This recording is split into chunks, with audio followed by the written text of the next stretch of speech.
Right, let's talk about the Predator. One of the good guys in combat sport, Francis Ngannou, who returned to the octagon after nearly 2 years out. Let's not forget, people, this guy's last couple of fights have been in boxing against Tyson Fury and Anthony Joshua. And he turned against a monster, all 6'8" of him, in Renan Ferreira. And Ngannou destroyed him in the very first round. Yeah, it was Destroyed him in the very first round. It was very interesting, Eddie, because I thought there'd be a lot of cage rust, if we can call it that, for Big Francis, the Predator. But to be honest, he looked more rounded than we've ever seen him in this fight. And Renan Ferreira is known for being fantastic on the ground, very versatile, even though he's the stature of a Tyson Fury, for being really rounded in the cage. And I thought Francis took to it like he'd never been away, 3 years away.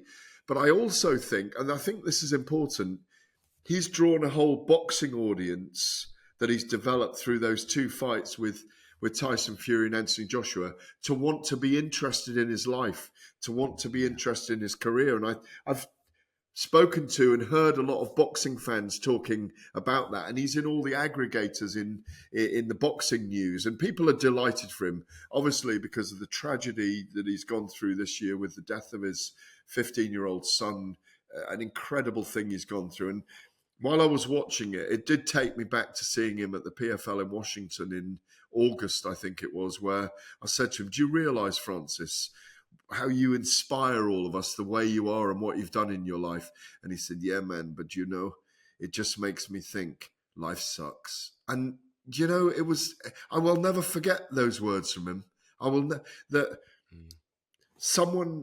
We're telling someone's story and we're sympathising and empathising, but the scars are deep inside him.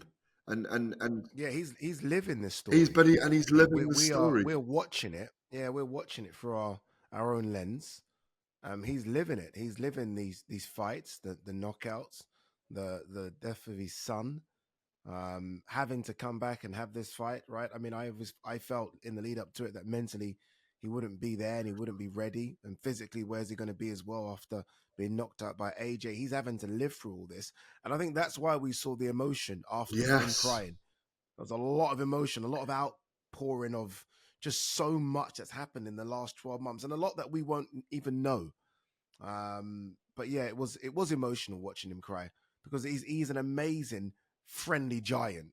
Like, such a nice, soft giant, obviously, who gets into the cage and turns into this wrecker machine. But outside of it, just a nice guy. Deeply, deeply scarred. And he may never be able to talk about the depths of hurt and things he's gone through that, we know his journey out of Africa.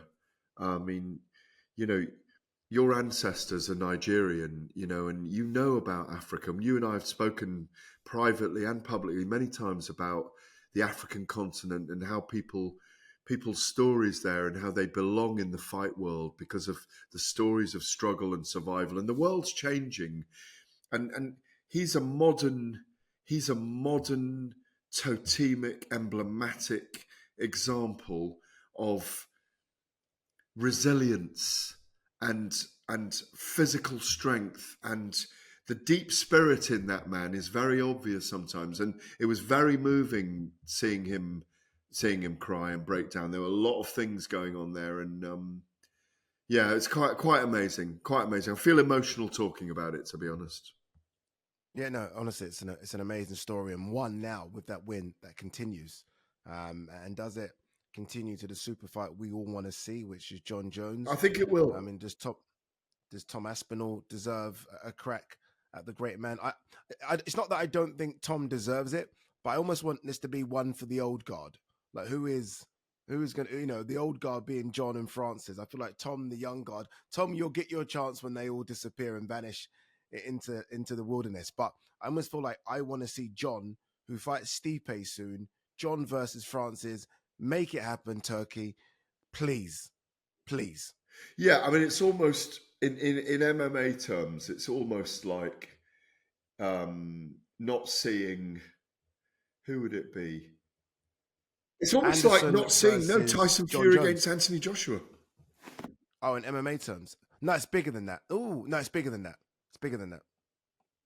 Do you think? I think it's bigger than that. Yeah, I think it's bigger than that because I think this is you're talking about the greatest MMA fighter of all time. All Agreed. time in Agreed. Jon.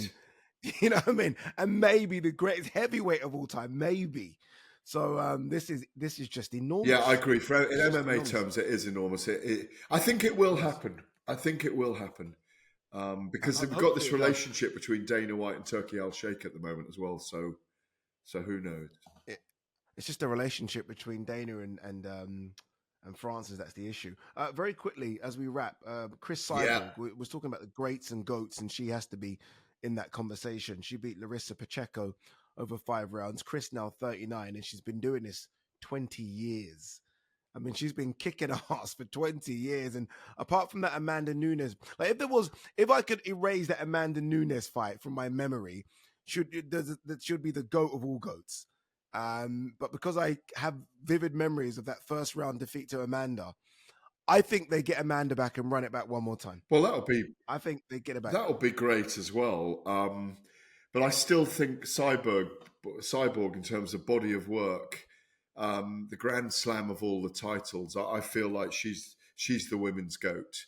But on Saturday night, Larissa Pacheco, if you could have found a woman who's like a mirror image of Cyborg, that was her. Yeah. It was like watching two fighters in the mirror image of each other fighting. I couldn't believe her resilience in those last 2 rounds to take the title. It was extraordinary. Like you say, at 39, quite incredible. All these girls are lucky she's not 24 anymore.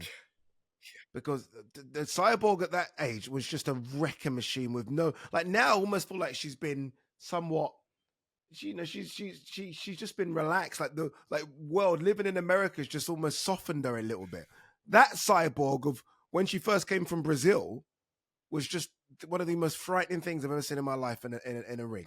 And also, I know Cyborg quite well, and I've met her probably 20, 30 times. She is a beautiful person, by the way. She gets vilified on social media and gets bullied and all these kind of things. She is a wonderful person. The work she does in Africa, by the way, with her charity, she is an amazing person, an absolutely amazing person. She is, and hopefully we get to see her fight a couple more times because she is a champion now as well. All right, you have been listening to Find It Extra on talkSPORT 2. Remember, before I go, very quickly, sorry, and we'll talk about this next Tuesday when we do the podcast again. Illy versus Max. I mean, that's coming up. I mean, which way are you swinging? I love Max so much, but this is the only, the problem is, Max has been considered by many the best striker, best boxer in the UFC. Unfortunately, having watched Illy can box better, I think. And that's my only reservation and problem for Max in this one. Yeah, I've known Max since he was 19 when he first came into the UFC many, many years ago. He's a brilliant character, brilliant Hawaiian fighter, very proud man.